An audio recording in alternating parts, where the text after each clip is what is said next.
Guys, I was watching an interview with the rapper DMX. And DMX has been getting arrested a lot. So to get back at the cops, he bought a cop car and he put sirens on it. And now he just drives around arresting people that made him mad. And one guy cut DMX off in traffic, so DMX pulled him over. And then when the guy wouldn't give him his license, DMX pulled the guy out of the car and beat the shit out of him. But listen to how DMX defended himself in the interview. I swear to God, this is what he said. He said, I beat the shit out of the guy because he disrespected my authority. Because what if I'd been a real police officer? And I was like, that's a good argument. Good citizens should listen to the cops. But I think that guy's got a good argument too. I think that guy's argument would be, I didn't cooperate with the officer because it was obviously DMX. I've heard his music. There's no way they let that guy be a cop. Also, I'm pretty sure they don't let cops do cocaine on the job and carry around Uzis. Someone should tell DMX that being a police officer isn't like being a vampire, where if you get arrested enough times, you become one of them, and then you can go around arresting other people.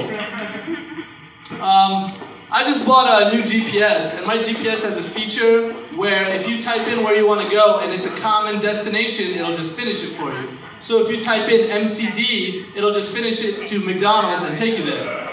Well, I was trying to go somewhere that started with a C, so I typed in C and it just finished it to Canada. Just Canada, no specific address. And I thought, who would ask their GPS to just take them to Canada without a specific place in Canada? And then I realized, oh, weed is legal in Canada, and stoners don't think shit through before they make decisions. Like, I can just imagine a group of stoners sitting around and have one guy run in and be like, hey guys, did you know weed is legal in Canada? And then everyone else being like, let's go. And then there's always the one semi-responsible one that's like, all right guys, give me the address of the weed store so we can find it. And everyone else is like, hey man, why are you bullshitting? We're all over here trying to get high and you're over here playing with your phone like a dork. Just put in Canada and we'll call when we get close. And then 15 hours later, they're in the middle of nowhere, calling the weed store, be like, hey, where are you guys at? Where are we? We're in Canada. We came to the place you told us to go. Oh, you mean Canada has a 5,000-mile border with the United States and we could literally be anywhere in the northern hemisphere? All right, let me call you back. My name's Sam, and let me tell you about myself. I'm not from the United States. I'm actually from Afghanistan. But my family wasn't religious, so when Islamic extremists took over the Afghani government, we fled the country to get away from the religious fanatics. But we didn't do a very good job because we ended up in Bankhead, Atlanta. Worst ghetto in America.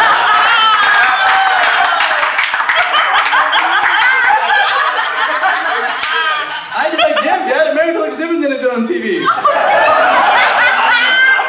Where's John Wayne and all the cowboys and Indians and shit? But looking like me, people will be racist to me right to my face. I brought a girl home one night and we were about to do it, everything was going great, but she just had one worry about me. This is the thing she was worried about.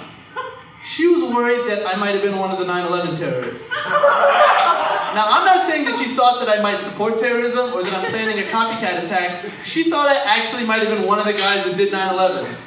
So I had to explain to her that I wasn't in New York that day. I was actually in high school. I was in math class.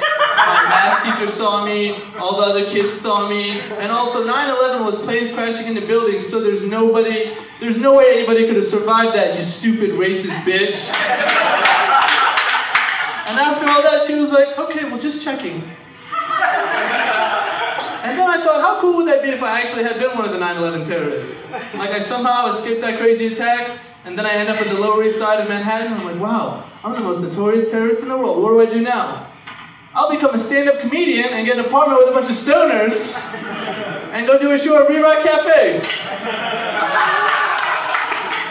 This is my impression of a 9/11 terrorist that becomes a stand-up comedian. I apologize in advance to the Republicans. So, what's the deal with airline food?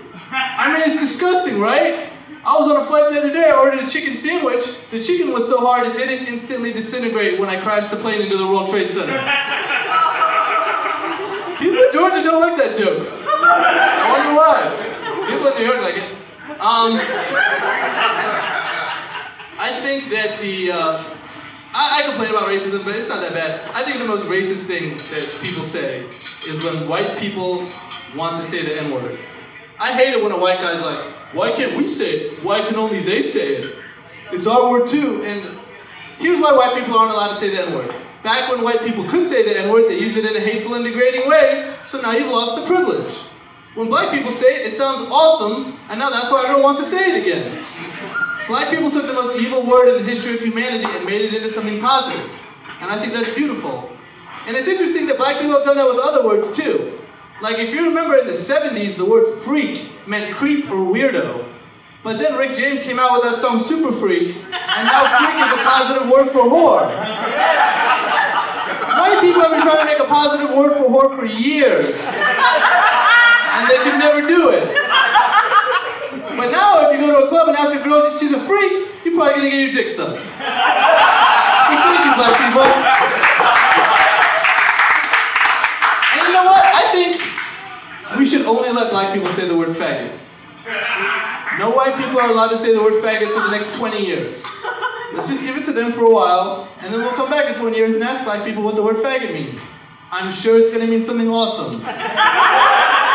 I bet you we'll come back in 20 years and be like, hey, what does the word faggot mean, black people? And they'll be like, oh, a faggot is a guy that gets drunk and throws money in the air at a club. And I'm like, damn, how'd you just turn faggot into such a positive word? The black guy was like, I don't know, niggas was in the club